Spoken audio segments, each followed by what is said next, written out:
Masayang araw po, mga ka-PL. O eto, video, panoorin po natin. Kapapasok pa lamang po nitong balitang ito, mga kababayan. Ang mga taga Davao City, especially po mga estudyanteng nakakaintindi sa problemang nangyayari ngayon sa ating bansa, hindi na po kayang budulin ni Bongbong Bangag, mga kababayan. Akala niya siguro, mapapaamo niya ang mga taga Davao. Akala niya siguro, mabubudol niya kahit mga estudyante ng Davao Kalinan, mga kababayan. Nagpunta si Junior Bangag sa mga pabahay. Ayan. Nag-inspection ko, itong mamang ito, mga kababayan. Nakita siya ngayon ng mga estudyante. Imbis na papuri ang kanyang marinig o matanggap, mga kababayan, mula sa mga taga-Kalinan, Davao City, abay hindi po papuri at hiyawan na natutuwa sa kanya, kundi free speech o tila pambabastos pa. Imbis na matuwa yung mga tao kasi nagpunta siya sa pabahay Nag-inspection siya kuno Hindi na po kayang budulin ni Bangag ang mga taga Davao City. O eto, mga kababayan, preskong-presko na balita. Basahin ko po muna bago po ang video. Okay. Free speech o pambabastos? Panoorin. Ayan na. Kumakalat ang video sa social media kung saan makikita at maririnig po, mga kababayan, na tinalakan at ininsulto ng mga di umano estudyante ng Kalinan National High School sa Davao City si Pangulong Ferdinand Bongbong Bangag Marcos Jr. habang papaalis ang chopper nito. Okay? Ito ay matapos ang pagbisita ni PBBM sa Peoplesville sa Riverside, Kalinan District upang mag-inspeksyon sa pambansang pabahay para sa Pilipino o 4PH program, mga kababayan, di ba? Nag-inspection siya. Kung matinong presidente ito, ganiring nag-i-inspection siya sa mga pabahay, mga kababayan, abay, papalakpakan ng mga tao. Yan, galing ng presidente talaga. Hindi mambubudol. Hindi Bangag. Kaso Bangag, mambubudol, traidor, Higit sa lahat, traidor niya mga Duterte, Ito ang napala niya, mga kababayan. Panoorin po natin itong maikling video na ibibigay ko po sa inyo. O, ito na.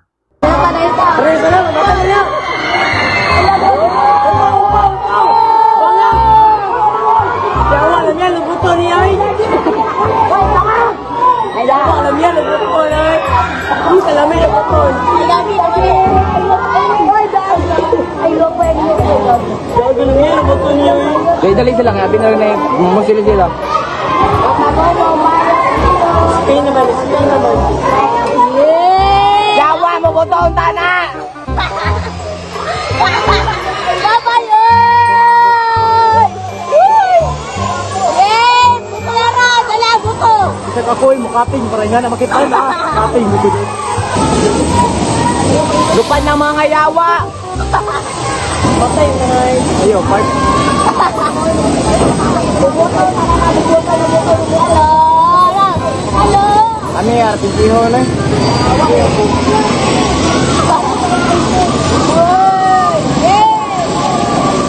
O, kumbaga sa Bisaya pa, mga kababayan, itong isa sa mga sinabi, ayan, ng mga estudyante.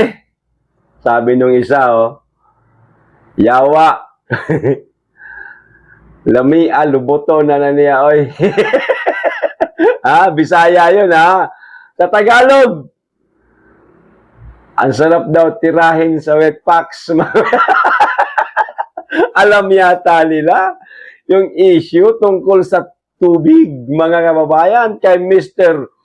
Tubig. Di ba? Kumakalat na kasi yun sa bagay. Hindi na po natin maiwasan. Mapag-usapan talaga ng mga tao na itong mama na ito nagpapa-wetpacks di umano. Ayon yan sa mga kumakalat sa social media. At maaaring napulot lang rin yan sa social media nitong mga estudyante na nagpapabasag di umano ito ng wetpacks si Bangag. Meron pa. Bisaya din. Siyempre, nasa Davao Mubuto unta na, mubuto unta na, mubuto. Yung chopper daw, mga kababayan. Kumbaga sa Tagalog, sumabog sana yan, sumabog sana yung chopper daw. Sabi nito mga estudyante di umano, mga kababayan. Ayaw na nila. Maging presidente si Bangag, mga bad trip na sila kay Bangag. Hindi na po ginagalang ang presidente. Bakit? Kagalang-galang ba talaga ito? Mubuto unta na, mubuto, mantakin mo, sabihan mo yung presidente. Sumabog sana yung chopper. Diba? Mulakaw na ang mga yawa. Alis na daw ang mga demonyo, mga diba? Kahit mga minor de edad na mga estudyante di umano ito, mga kababayan, ganun po kalaki ang galit kay Junior Bangag. Lalo na taga Davao.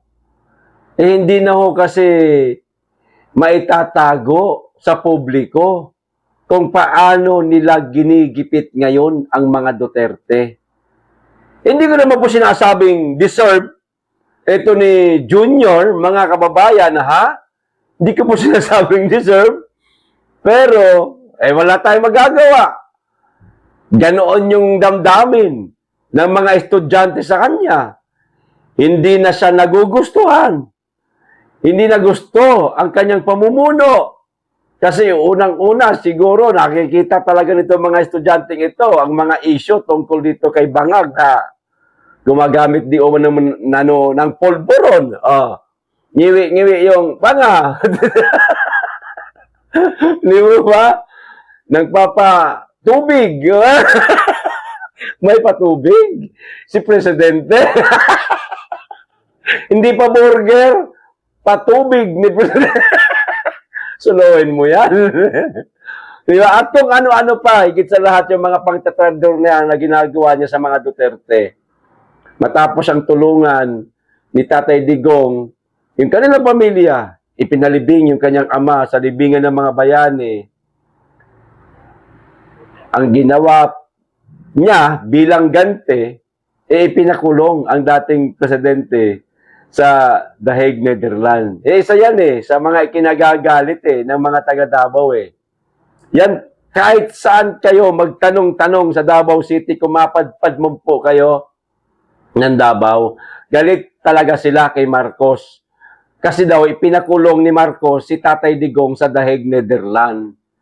Ang mga taga Davao ho kasi, mga kababayan, kami, taga Davao, hindi kami sanay na wala si Tatay Digong sa Davao City. Kasi si Tatay, kahit wala sa posisyon niyan, hindi natatakbo sa kung anumang sa anumang government position. Tulad niyan, kahit hindi na siya mayor, halimbawa lang, o mayor man siya, sanay kaming mga taga Davao na yung bang inaabangan namin si Tatay Digong sa mga paborito niyang lugar. Tulad na lamang dyan sa Durianan, sa Magsaysay.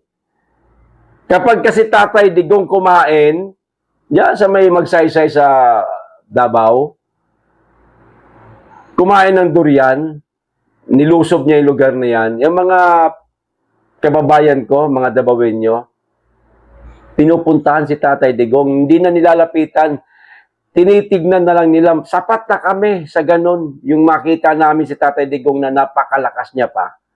Pero hindi talaga matiis ni Tatay Digong, talagang nakikipagsalamuha yan sa mga Davaoenyo eh. Kamay-kamay, kamustahan, minsan nalilibre pa ng durian yan. Sanay kami sa ganun eh. Eh ngayon wala na si Tatay Digong sa Davao City, pinakulong ni Marcos sa Dahig Netherlands. Kaya ganito ang galit. Kahit mga estudyante kay Marcos. Galit na galit kay Marcos. Hindi matanggap pa rin hanggang ngayon ang pagkakakulong ni Tatay Digong sa Dahig Netherlands na kagagawan ng Marcos administration. Hindi ko sinasabing deserve ito ni Marcos na sigawan o bastusin ng mga estudyante, pero mirise. Ha? Tagam. Tagam, Nimo, bangag. Hindi pa yan. Pumunta ka pa sa ibang parte ng Davao Region, kahit sa Davao del Sur. Lalong-lalo na mga taga Davao del Sur. Kung matatapang ang taga Davao City, subukan mong pumunta sa Davao del Sur. Hindi lang bangag ang maririnig mo. Baka maghagis pa ng tae sa chopper niya. Mga taga Davao del Sur. Ano tawag nito? Maglinis kayo ng chopper. Oh. O di kaya mga mo'y tae kayo. Nako. Ganyang kalaki galit sa'yo ng mga taga Mindanao. Lalong-lalo na ang mga Moro na magulo ngayon sa BARM, na tila pinabayaan mong maging magulo yung BARM. Mas lalong nagalit sa'yo ang taga Mindanao. Kaya wala kang aasahan na maririnig na maganda sa'yo, Mr. President, sa Mindanao. Mapapahiya ka lang roon, masasaktan ka lang. Kahit na anong gawing mong maganda, tulad niyan, binisita mo ang pabahay, na ituturing na maganda ito eh. Pero ano ang naibalik sa'yo? Kung ano ang ginawa mo, ibabalik din sa'yo. Gumawa ng mabuti ang mga Duterte, pero ang naging ganti mo, masama, trinaydor mo sila. Ganon din ang gagawin sa'yo ng mga taga Mindanao. Gumawa ka man ng mabuti sa Mindanao, pag bumisita ka, may maririnig ka na mga mura at kung ano-ano pa sa mga kababayan ko. Dapat i-expect mo na yan.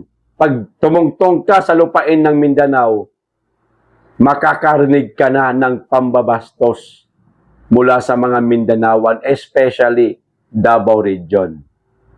Okay? Kaya wag sasama loob mo, ha? Masama daw kasi loob nitong mamang ito, mga kababayan, at nakarinig siya ng ganun sa mga estudyante pa. Hindi yan tinuruan, ha, ng mga magulang o ninuman. Walang nagturo sa mga bata na yan. Nakikita nila sa balita na hindi maganda at hindi kapatas na bilang isang presidente sa mga Duterte at sa mga kababayan mo na pinipili kang pinakikisamahan at tinutulungan. Nakikita ng mga bata yan kasi may social media na. Okay, ito pa isang balita, mga kababayan. Ibagay na banggit ni Junior Bangag na magpapalipad na di umano siya ng racket sa susunod na taon, mga kababayan. Diyos ko po, masyadong mayabang yan na pangarap sa palagay ko. Kayabangan yan eh. Mahirap makamit yan, mahirap magawa yan. Lalo na Marcos ang presidente. Saan sila kukuha ng pondo? Mga kababayan, ito, sinupalpal siya ni Senator Robin Padilla dito sa ipinagmayabang, puriyabang talaga itong mama na ito. Ipinagmayabang niyang racket di umano sa susunod na taon, paliliparin na nila. O ito, sinupalpal siya ni Robin Padilla, basahin ko po ang sinabi mismo na lang ha, huwag na po yung napakahabang caption nitong balita. Yung mismong sinabi na lang ni Marcos at ni Senator Robin Padilla para hindi na po tayo masyadong mapahaba. O ito sabi ni Marcos, mga kababayan. Sa sona niya ito ha. Rerepasuhin lang po natin. Yes, we are going to launch a rocket into space. Hindi po inilagay dito sa taong 2027. Basta magpapalipad daw po ng rocket si Bangag sa kalawakan. Ito po ang naging sagot ni Senator Robin Padilla na sinasabi nitong mga yawa na ito na bobo daw itong mamang ito. Tingnan natin ngayon kung sino ang bobo. Isang ex-convict na senador o ang mismong presidente na di umano'y sabi niya, meron daw siyang pinag-aralan. O batay po sa mga sinasabi nila. Diyan po natin sila husgahan kung sino ang mas may utak sa dalawa. O ito naman po ang sinabi ni Robin. Sana po mabigyan ng atensyon na bago tayo mapunta sa racket, ay magkaroon din tayo ng bullet train.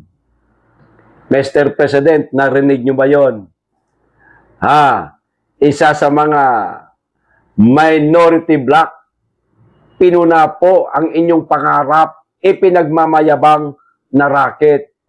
Bago daw po sana tayo dumating sa pangarap na racket na yan, sa isang taon mahigit na lamang po ninyong natitirang termino, unahin daw po muna ninyo ang bullet train, Mr. President.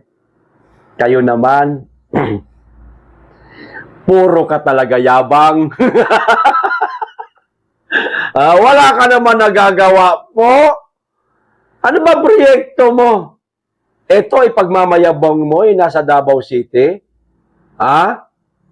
Karapat dapat bang ipagmayabang ito? Nagtanim ka pa ng punla sa Davao City. Ibig sabihin, nagtatanim siya ng punla, ng pabango, para bumango siya sa Davao City. Sa palagay mo, nasiyahan sa'yo, mga taga Davao? Dahil hindi po. Bago po ninyo unahin ang racket, Mr. President, anak ng patula talaga, oo. Resolbahin muna natin kahit yung problema na lang po sa flood control scam. Kung saan-saan na po tayo napupunta, sir. Napunta ka na po sa racket. Aba, ang lakas ng tama mo. Sa susunod po kasi, kapag mag-i-speech ho kayo, wag po muna kayong sisinghot, sir. Nadadala ho kayo sa tama ninyo. Sa taas po ng tama ninyo, sir. Aba, lumilipad din po ang pangarap ninyo. Simple lang naman po sana ang pangarap ng mga Pilipino. Lalong-lalo na yung mga nakakaintindi sa nangyayaring korupsyon ngayon sa Pilipinas. Simple lang. Ang matuldukan ang korupsyon sa bansa. Malaking bagay na huyan, Mr. Bangag, kapag naipakulong mo na yung mga pinangalanan ng 18 Marines. Hindi kami naniniwala na walang kasalanan yung mga pinangalanan ng 18 Marines. Naniniwala kami sa mga testimonya ng mga dating sundalo. Naniniwala kami sa kanila. Yun lang, maipakulong mo lang yung mga pinangalanan ng mga tumanggap di umano ng maleta. Sasaluduhan ka ng maraming Pilipino, Mr. Bangag. Pero,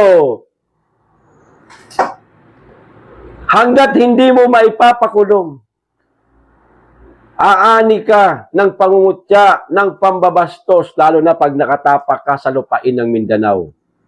Unahin mo muna ang problema natin sa kalupaan, Mr. President.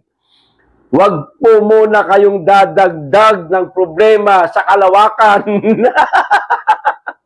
Napakalabo ho mangyari niyan, Mr. President. Yung mga MRT nga lang Hindi nga po ninyo ipinagpatuloy.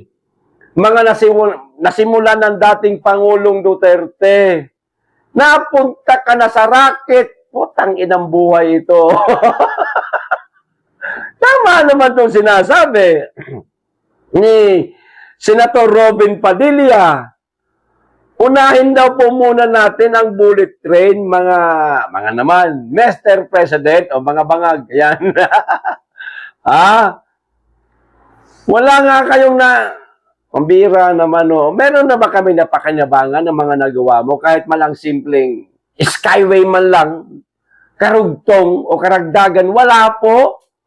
Ang traffic, nako, hindi po maibsan-ibsan ang problema sa traffic.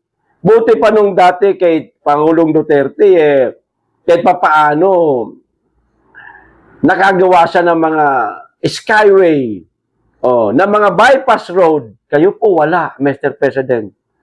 Tapos napunta na po kayo sa racket. Dala lang po yata, yun ang tama mo. Kasi napansin ng mga Pilipino habang nag-i-speech ka nung ikaw nagsona, sir, humingi na naman yung panga mo. Ha? Yun nga lang, hindi mo pinahahalata masyado. Kapag ka alam mong mangingiwi ka na, tumatagilid ka, tumitingin ka sa teleprompter, gumagano yung panga mo. Akala mo, hindi namin napansin. Napansin po namin yun, Mr. Mr. President. Pansin na pansin. Kaya naniniwala kami na sinasabi mong magpapalipad ka di umano ng racket sa taong 2027, bunsod lamang po yon ng inyong amats. High lang po yata kayo yung mga araw na yun. Puta ka niya po. Iwasiwasan po ang pagtitira, ha? Kapag kayo po mag-i-speech, Mr. President, pag muna kayong rarat-rat, ano? Para hindi ho kayo kung saan-saan napupunta. Baka mamaya, hindi lamang po racket ang ipapalipad ninyo. Baka isang araw, bigla mong masabi na gusto na nating makalagay ng bandera doon sa buwan. Patay tayo dyan. Putang ina. Mr. President, kung tutuhanin nyo po yung sinabi ninyo sa SONA na magpapalipad kayo ng racket sa susunod na taon, kung ang concern ni Senator Robin Padilla, bullet train, which is papakinabangan talaga yan ng mga kababayan natin. Ang concern naman po ng mas maraming Pilipino, alam niyo po kung ano? Pabahay. Sa isang iglap, yung sinasabi mo na 1 million pabahay kada taon. Kung ilang taon na po tayo ngayon sa termino mo, kung ilang taon na ikaw nakaupo bilang presidente, isa-isang iglap ipatayo mo yon. Gulatin mo ang mga Pilipino. Instead na magpalipad ka ng racket, yung gagastosin mo, pagpalipad ng racket, gawin mong pabahay. Napakaraming Pilipino ang wala pang matinong bahay. Nasa tagpi-tagping bahay pa rin sila. Nasa mga squatters area pa rin sila. Gawin mo yan. Napakaraming matutuwa sa'yo. Kesa naman sa magpalipad ka ng racket na hindi namin alam po kung ano ba talaga ang function nito. No? Wala kayong specific na sinabi kung ano ang function nitong racket na ipapalipad ninyo. Para saan ba ito? Oo, maganda sa tenga nating Pilipino. Kung nagkatotoo tayo ito, marinig natin sa mga dayuhan na ang galing ng Pilipinas nakapagpalipad ng racket. Oo, kahambugan yan, Mr. President. Unahin po muna natin ang problema sa pabahay. Maraming mga kababayan natin na walang disenteng tahanan. Bago po kayo magpalipad ng racket, Mr. President, unahin din po natin ang kalam ng sikmura ng ating mga kababayan. Wala nga kayo na ibigay na trabaho, racket pa pinangarap ninyo. Lakas po ng tama nyo, sir. Mahirap yan. Baka mamaya, mapahamak pa mga Pilipino riyan sa pinaplano ninyong pagpapalipad ng racket. Di ba? Katulad nito, mga kababayan, isa pang balitang idadagdag ko. Napasubo tuloy yung Meralco Dahil dito sa sinabi ni Bongbong Marcos, mga kababayan, na system loss. Itong sa Meralco, nagsalita na po, mga kababayan, si Manny Pangilinan. Pumalag po sa sinasabi ni Marcos na itong system loss. Sino daw po ba ang magbabayad nito? Nako, eto na. Mukhang, ang mga oligarko, hindi na nagugustuhan ang isa sa mga sinasabi ni Junior Bangag, mga kababayan, ipinapasubo niya talaga. Ito ang sabi ni Manny Pangilinan. It's not a small matter. Kita nyo na? Because you can erase the bill, but the system loss is still there. Okay? Who's going to pay for that? Ayan na. The industry, it's gonna cost tens of billions of pesos. We will not survive. Ayun ang sabi ni Manny Pangilinan, mga kababayan. Hindi daw po nila kayang mag-survive. Mawawalan daw po sila ng billion of pesos, mga kababayan. Sino daw po ang magbabayad? Ang industriya? Hindi gayang gawin ng Meralco itong sinasabi ni Junior, mga kababayan, na system loss. No? Mr. President, paano ba yan, mga oligarko mo? Pumapalag na sa'yo. Baka may utang na loob ka sa kanila, sir. Kaya pinapalagan na po nila ang mga sinasabi mo. Baka may utang na loob ka. Nako. Baka lang naman. Kasi kung talagang katulad ng isang Duterte at walang utang na loob sa mga oligarko, wala magagawa ang mga oligarko. Pag sinabi ng Presidente Duterte na pag kayo hindi nagbayad ng bilyon-bilyon ninyong mga tax, humanda kayo. O di anong nangyari? Yung mga tax evader na mga oligarko, panahong Duterte, nagbayad ng bilyon-bilyon. Natakot sila kay Duterte sa isang salita lang kasi si Duterte walang utang na loob sa mga oligarko. Pero, bakit nakapagsalita ng ganito si Manny Pangilinan? Baka, Mr. President, may share ito sa inyong campaign, tawag nito, campaign, o baka naging campaign donor ito nung ikay tumakbo sa pagka-presidente noong 2022. Kumbaga, meron kang utang na loob. Di ba? Baka naman.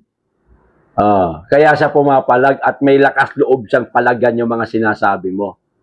Hinala lang naman po namin yan. Ngayon, mensahe ko naman dito kay Manny Pangilinan, Sir, kung hindi niyo po kayang tuparin ang mga sinasabi o pagmamayabang ni Junior Bangag, Sir, palagan niyo po, sir. Ha? Hanggang sa mag-away kayo. O di kaya, pinakamainam, isoli mo ang Meralco sa pamahalaan o sa gobyerno. Hayaan mong si Junior Bangag ang magbabayad nitong mga sinabi, tulad nitong mga sinabi mo, na system loss, na siyempre, mga kababayan, involved po ang salapi dyan eh. Hayaan mong si Marcos ang mahirapan. Hayaan mong si Marcos ang lumutas ng problema sa Meralco.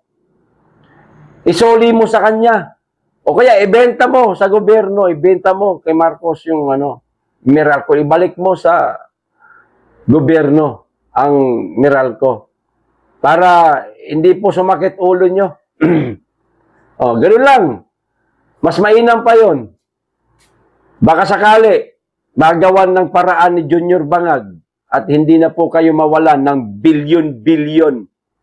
O, kapag ipinipilit ito ni Junior Bangag sa inyo, isoli mo na lang. Mas matutuwa po sa inyo, sir. Sir Manny, ang mga Pilipino, ay ang galing. Sinoli niya o ibinenta niya ulit sa gobyerno. Ganun na lang. Ganun na lang. Kaysa naman sa magtalo kayo at baka isang araw mabanggit mo pa, ang kapal naman ang mukha mo, Marcos. Nag-donate ako sa'yo nung nangangampanya ka tapos ganito gagawin mo sa akin. Hinala lang naman natin yan, mga kababayan. Okay, hanggang dito lang po. Maraming salamat. Mag-iingat kayo lagi at higit sa lahat, mahalin po natin ang Pilipinas.